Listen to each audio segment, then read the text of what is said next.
Hi everyone, hope you're doing well from wherever you're watching this channel, depending on your time zone. Now, there was a time when John Mbadi, together with the PS for Treasury, Kipto, and the governor of CBK were out of this country to Washington, D.C. to meet IMF and World Bank officials, and they had to lay their case very clear. Now, you look at all that, to some extent they address the Bretton Woods institution, and in their address there is something they are revealing here which is so shocking to this country. They went further to disclose that it had commended the process of re-evaluating 7 entities for either liquidation, privatization, or reintegration. Remember the issue of selling KICC and 10 other state-owned institutions? The court made a decision about this, but John Mbadi is here leading this team to this direction. This is what they were able to say. The authorities have undertaken financial evaluation of 7 state corporations based on their financial year 2022-2023 accounts, providing specific recommendation and action for each state corporation. The National Treasury has submitted a policy paper to the Cabinet recommending the consolidation, dissolution, stock privatization, or reintegration into line ministry of several state corporations. That's the report they're giving to IMF.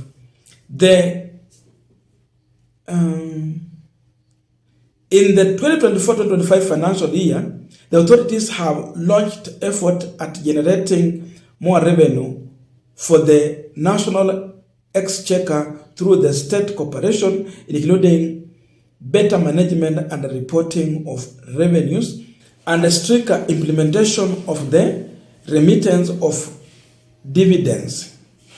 That is what they are now telling the IMF in an attempt to appeal to them to get loans.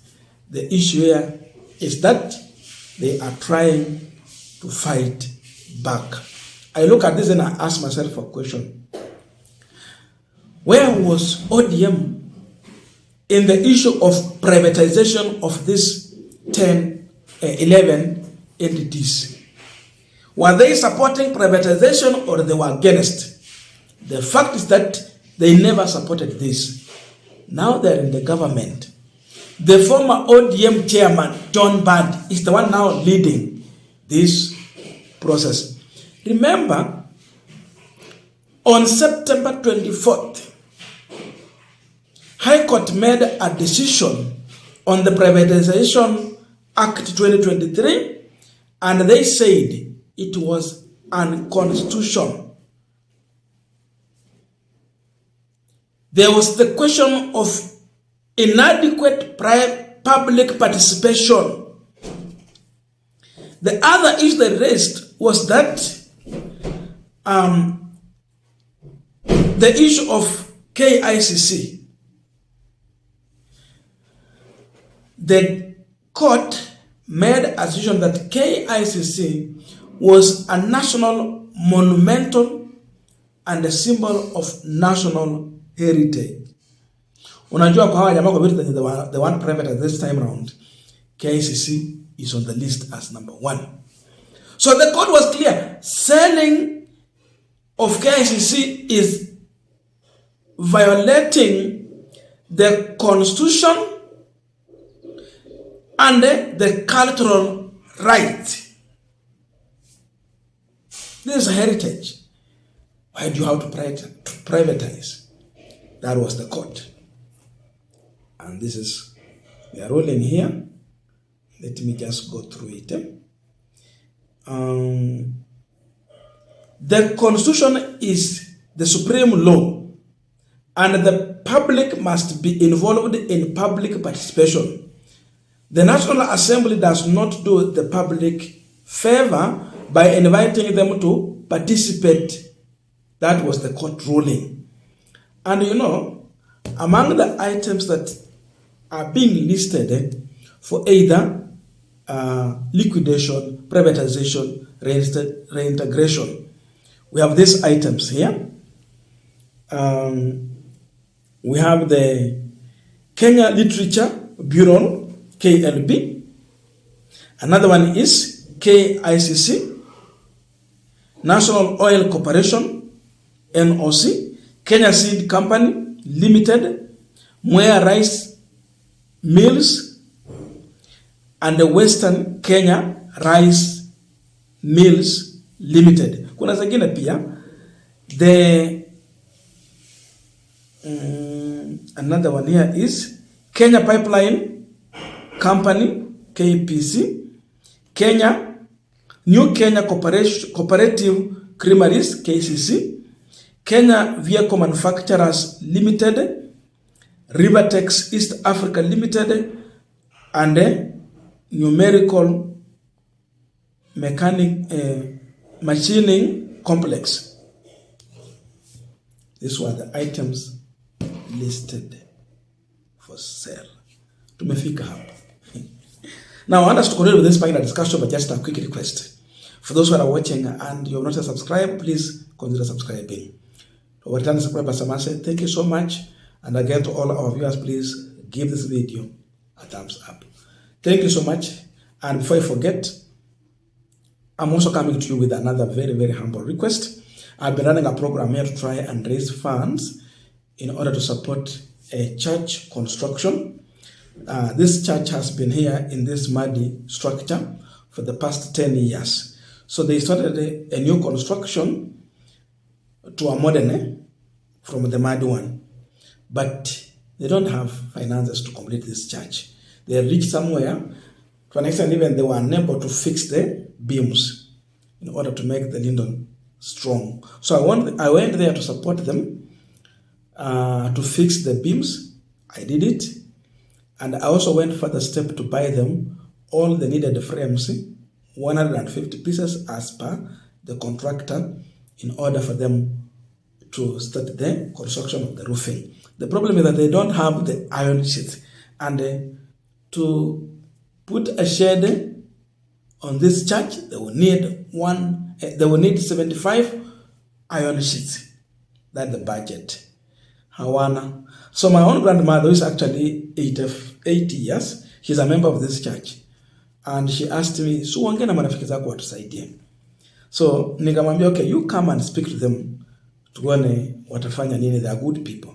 So she's here trying to appeal to you for your help and support in order for them to purchase the iron sheet and then complete the church construction. Hi guys, now today I'm here with my grandmother and I've been visiting their church. She has been really requesting me to try and help so that they can finish the construction of this church. Kuna vile wamekwama. So leo nikasema nitakuja nimwambia ongea na nyinyi ili na nyinyi pia msikie kama mnaweza guzwa pia mwasaidie ili waweze kuweka roofing kwa hii kanisa. Tumejaribu sana, tumejaribu kuweka linde ilikuwa imesimama, and pia tumeenda hatua pia tukapata frames zenye nataka fix, but they don't have iron sheets na hawana pia milango na madirisha. So ningependa pia wasalimie, awaambie majina yake, alafu pia waambie mwenyewe. Unaweza kusalimia. Naitwa Enis Tehema. Na huyu ni mjukuu wangu. Mwambia aongee na nyinyi marafiki yake mtusaidie kanisa kujenga na mapato. Hakuna mapato. Kama mtusaidia tutaomba Mungu abariki. Now, if you are in a position to help, you can kindly send in your contribution through the following number: 0708340092. The name is Charles Inangungwa. That's my number. Whatever I will get here, I will go to the hardware and purchase the iron sheet, then deliver to the church, and I will share back with you the details of all that.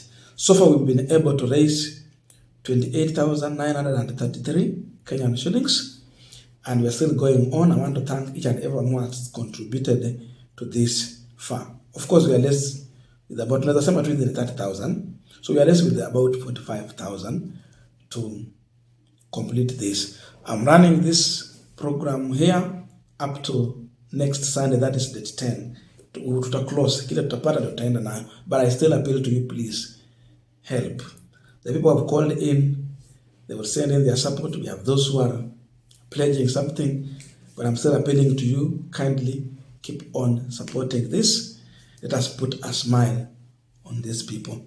Thank you so much, and back to our discussion. Now, there are three things these guys are suggesting to the IMF and the World Bank, that they want to go back in the court to fight this case. That means they are coming to appeal. We have seen how they're running their cases here. They manipulate the courts and they have their way. So if they are coming to appeal, it means they are preparing to come for a second fight on this matter. Hawajakubali kushindwa. They want to come and fight back. You know what, ile wakati kulikuwa na public participation, but it was inadequate. But the issue was that wengi wa Wakenya walisema, do not touch on the state-owned institution. Don't touch them. Kuna wengine hata walienda kule Machakos, wakafukuzwa. Walifukuzwa. Wakawaambia, we have no discussion with you about Kenya Meat Commission. Tokeni hapa. But because their focus is on money. Now John Mbadi amepewa hii mambo, yeye ndiye anaongoza, ako mbele. Mbeleni walikuwa wanapinga, msiuze KICC, msiguze this and that. Sasa yeye ndiye ako mbele, anaongoza kwa haya mambo. Kazi ya Mheshimiwa William Ruto. He has mastered the law. Sometimes, to succeed, use your enemies. He has brought them together to help him in succeeding, because they will prove that they are loyal. So they want to come back and again appeal this, and they will go to the Supreme Court. Na mnaona kesi zikitoka huko chini zinatoka kama ziko sawa. Zikifika huko mbele ndio unaona wanaanza kubadilisha uamuzi ambao umeshafanywa. Unashindwa, kwani koti ni gani na hii ni gani? So prepare for this. The judges were very clear. KICC is a monumental. It's a monument. It's a symbol of national heritage. Selling it is violating the constitution and the cultural rights. Hawasikii maneno. Bado wanaongoza tu kusema KICC ndio inaongoza pale, kuuzwa na zingine. Sasa hapo ndio tumefika. Tuko kwa mikono mizuri. Tunaelekea in the right side, ama tunaenda wapi? I see us heading to a ditch. Hawajaridhika. Wakisema liquidation wanataka kuuza. Forget about the issue of privatization and reintegration. Hakuna kitu narudisha hapa. They want to sell or privatize, but largely they want to sell.